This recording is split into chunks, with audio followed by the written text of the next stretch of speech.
I'm Muslim.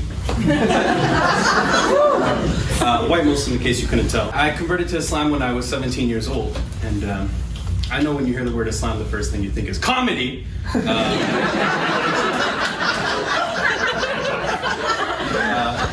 Some people may say, it's oxymoronic to be a white Muslim. Others may just say it's moronic, but yeah, screw you guys.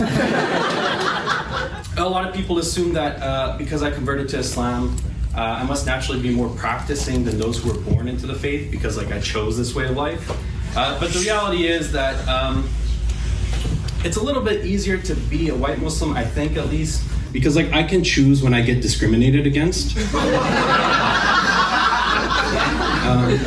If I don't want to be called a terrorist today, I just ixnay on the Islam.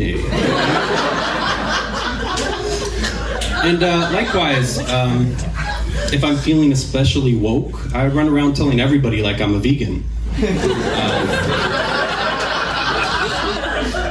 Just playing with the vegans. They get a bad rep too.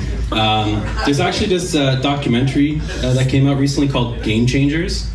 It provides some very strong evidence for a plant-based vegan diet. So much so that I'm actually considering adopting a vegan diet myself. I don't know if you heard that at the back. I'm considering adopting a vegan diet. You hear that? I'm considering adopting a vegan diet. As long as the chicken's halal, I'm all in.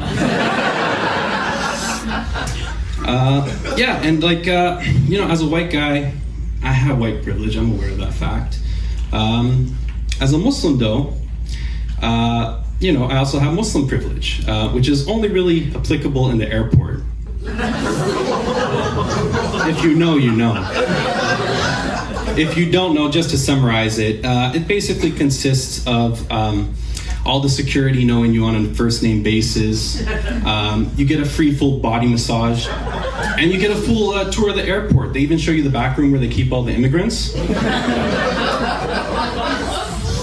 I'm not speaking disparagingly against immigrants. I love immigrants. Immigrants built this country. Yeah, go ahead. My family is actually immigrants. I'm the son of immigrants. My father's from a small island south of Italy called Malta.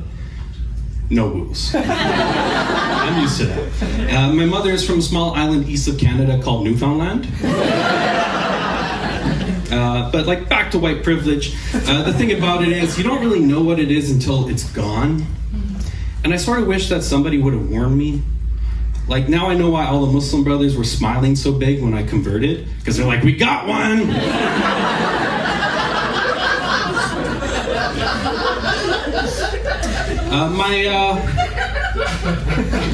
My interaction with the border agent at the airport was pretty eye-opening, I must say. He really made me reassess how Muslim I was. And I mean that literally. He asked me on a scale of 1 to 10, how Muslim are you? What do you say to him? If I say 1, he's gonna know I'm lying. If I say 10, I'm looking like I'm arrogant. I said 5 to be humble. I was probably 8 or 9. But then he looked me dead in my eye and said, you're a white Muslim. You'd be a prime target to be recruited by Al-Qaeda. And I was shocked, because I'm white, I'm super white. I've got plantar fasciitis. I have high arts. I can't go for jihad. My feet will not do well in the mountains. Luke Skywalker, I'm not trying to, fight the empire or whatever the case is. Just a poor white man trying to stay sober and figure out the purpose of life.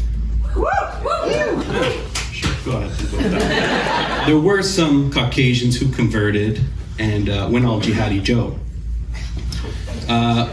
But what's that got to do with me? I can't be responsible for what every white person does. And the sad reality is that, statistically speaking, you're more likely to be harmed by somebody who looks like me than somebody who believes what I believe. I walk around looking like an incel mascot. Nobody hesitates to rent me a van. Let that sink in. I'm sure it's funny. And I just think that, profiling is wrong, period. Like, we should all do away with stereotypes. Human beings are much more complex than they just appear on the surface. You know, I'm Muslim, I'm white, it's not oxymoronic. And in case you didn't hear, I'm considering adopting a vegan diet.